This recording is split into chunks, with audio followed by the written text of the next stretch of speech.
يا بني أقم الصلاة وأمر بالمعروف وانه عن المنكر واصبر على ما أصابك إن ذلك من عزم الأمور.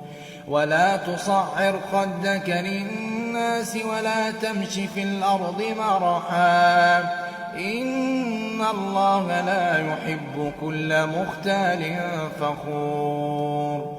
واقصد في مشيك واغضض من صوتك إن أنكر الأصوات لصوت الحمير.